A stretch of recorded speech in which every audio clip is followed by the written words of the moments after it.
Generally, security is a healthy game between two parties, where one party is the developer of the system and another party is an attacker of the system.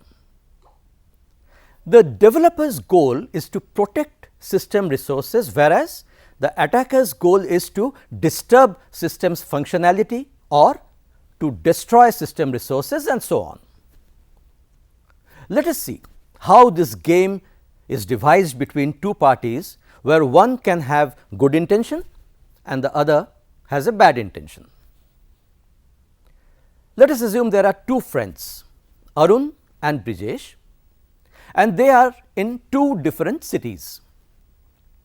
They decide to spend winter vacation together in a place and they want to finalize where to go. Their initial thoughts were, Brijesh wants to be in Paris, but Arun prefers to visit India. Finally, they were unable to resolve this issue, that is, no one gives up. So, what is the solution? They decide to toss a coin over phone, and based on its outcome, either Brijesh or Arun wins the game, that is, they will go to his favorite place. Ideal situation: Arun wins if the coin face is heads and Brijesh wins if the outcome is tails. Now, over phone, Arun and Brijesh pick a number and communicate them to each other. Arun first and Brijesh next. The result? If the sum of these numbers is odd, then Arun wins, else Brijesh.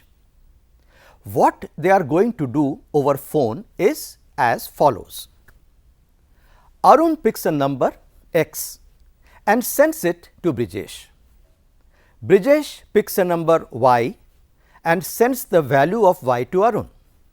Now, as per rule of the game, Arun wins if x plus y is odd and Brijesh wins if x plus y is even. Interestingly, Arun never wins the game.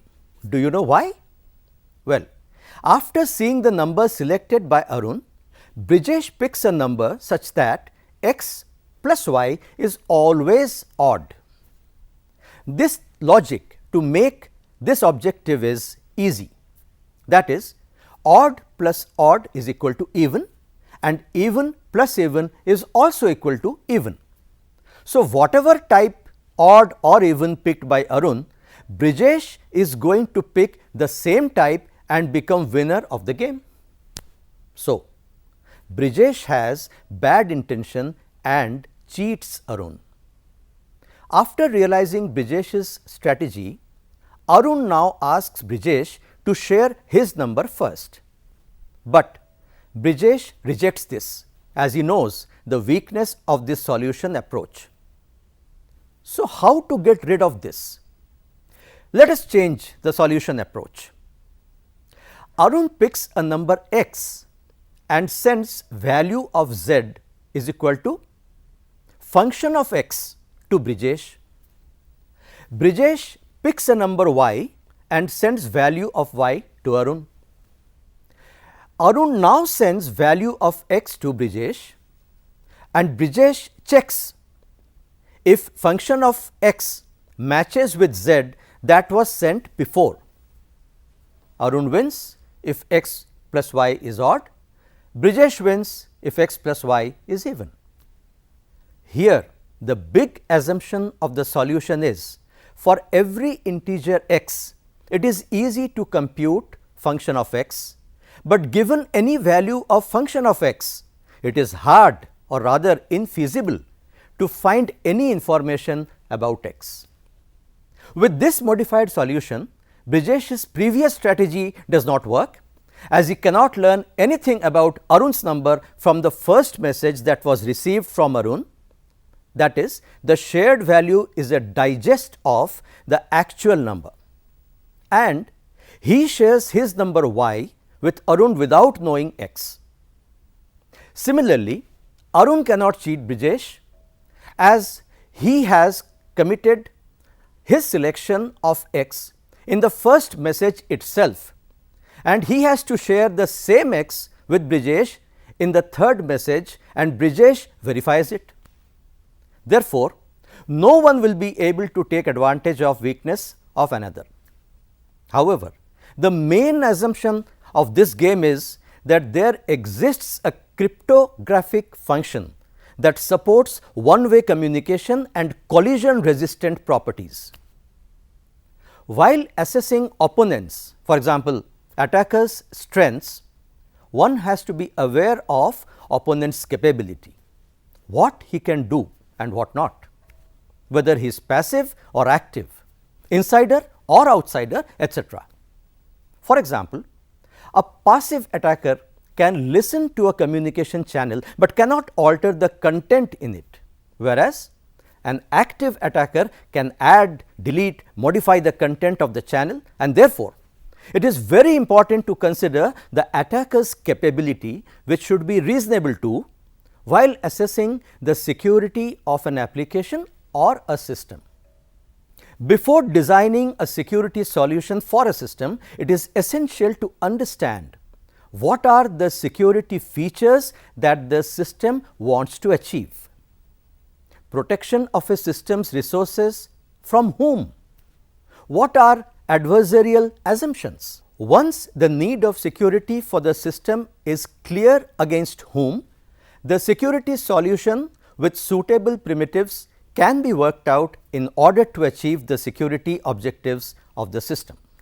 Now, we come to the third and final part of this lecture, in which we shall understand about the threats and attacks that can put the system under an attacker's control. At the same time, we will see how one could resist attacker's goal by providing appropriate safeguards to the system, so that the attacker cannot achieve his intended goal. Threats, vulnerabilities, attacks and risk all are linked to security of a system, but there are differences among these terms with respect to system and network security. We have already seen that threat is a potential cause of an unwanted incident, which may result in harm to a system, an individual or an organization. We also know that vulnerability is a weakness in a system which can be exploited by an attacker with the existing threats of the system. Attack is a state of the system which shows that the system fails to prove its security claims. Risk is the potential that a given threat will exploit vulnerabilities of a system to cause loss or damage to the system. It is quite understandable that a system can have one or multiple threats in it. However, if the system suffers from any attacks, then it must provide a mitigation mechanism that should prevent such attacks in future. Importantly, the risk management of a system acts as negotiator between threat, vulnerability and tolerance. It is noted that threat scenarios vary from application to application. For example, web application may suffer from threats of phishing, spoofing, replay, etc.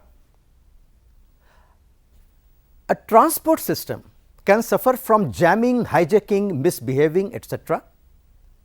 If an enterprise runs its services without a proper configuration of firewall, even though the firewall is a high-end latest tool, not making users aware about what do's and don'ts they have to follow, then an attacker can use this weakness for getting into the enterprise systems that can put the system under control of the attacker. Therefore, attack is an action that compromises the security of information and computer assets. For instance, data leak is a threat that may exist in a system, whereas unauthorized access to the system is an attack that has to be stopped and handled properly.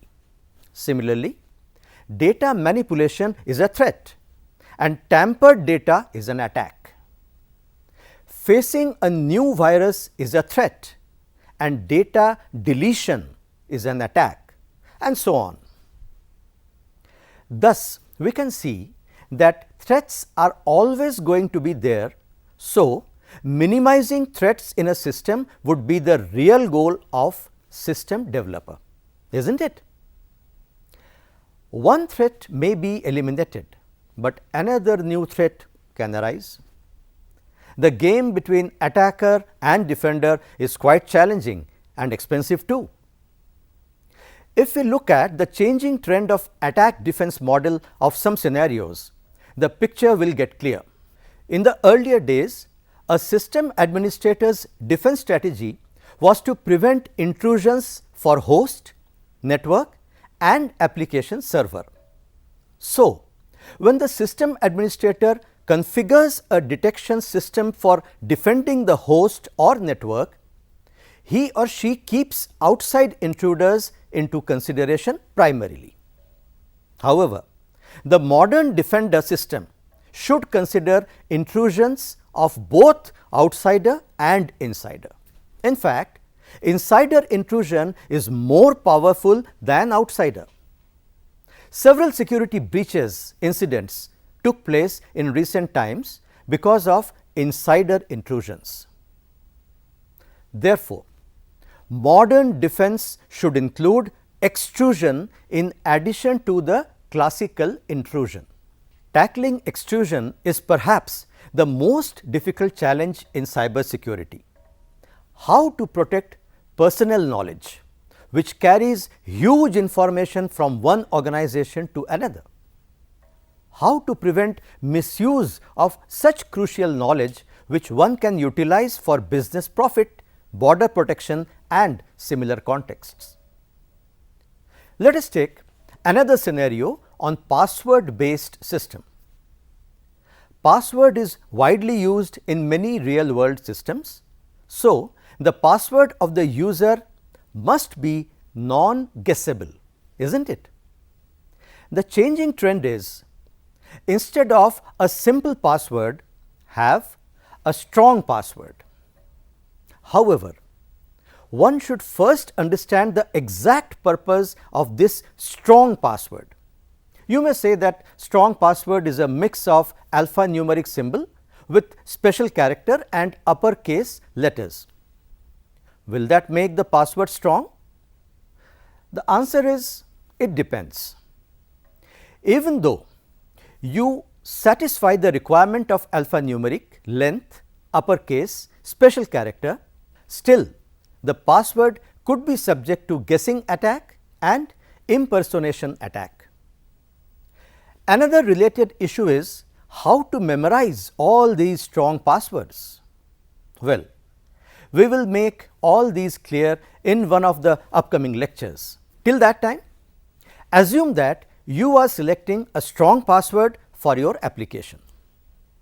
So, the changing trend to avoid some threats, for example, guessing, replay on password based system is moving from single factor password to multiple factors password token based user authentication.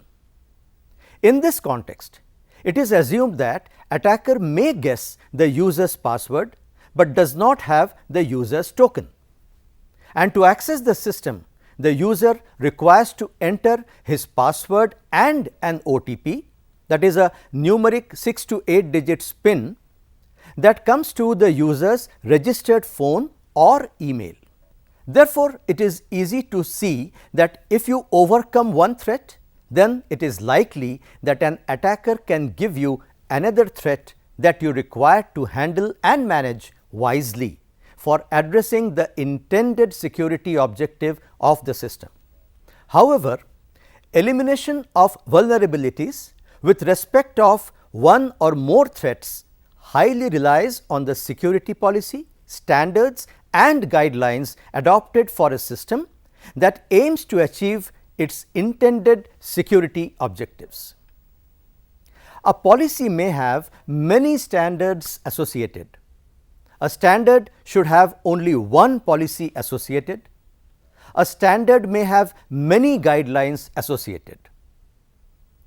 In an enterprise application, if the policy says user password should be changed in every fortnight, but if it is not practiced by users, then password guessing vulnerability will become a prominent threat. If we look at the slide, the policy says access to network resource is accessible to authorized user based on his or her credentials, for example, password. The authority of that system wants employee's password should be of 8 characters, which can be considered as standard for the system that is used in that organization. The procedure and practice guides us that password of user should have one special character.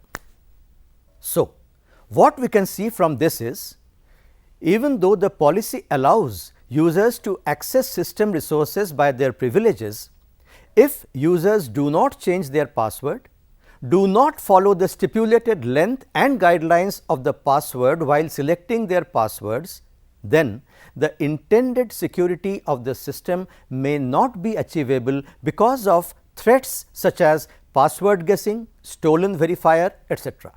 Security of a system assured based on certain parameters such as policy, specifications and risk assessment and management to ensure that bad things do not happen and system resources can be protected against attacks.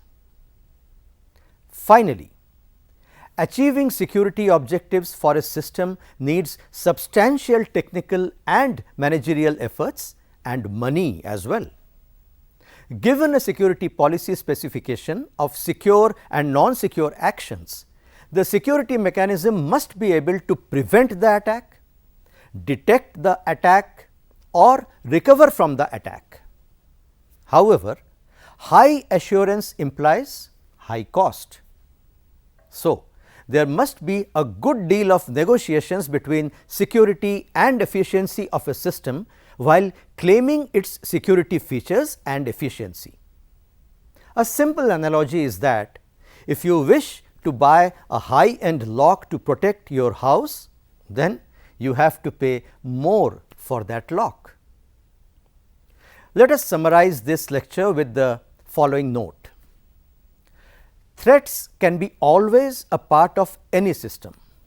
It is important to check whether the existing threat is minor or major.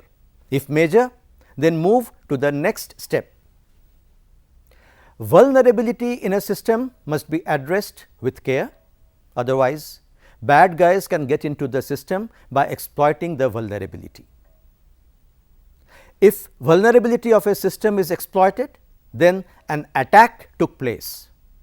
It is important to stop the attackers at the earliest, so the system can face least damage. Risk management is an essential exercise that the authority of a system should consider worth spending, which can address the above 3 steps wisely and in time from attacks, accidents and failures.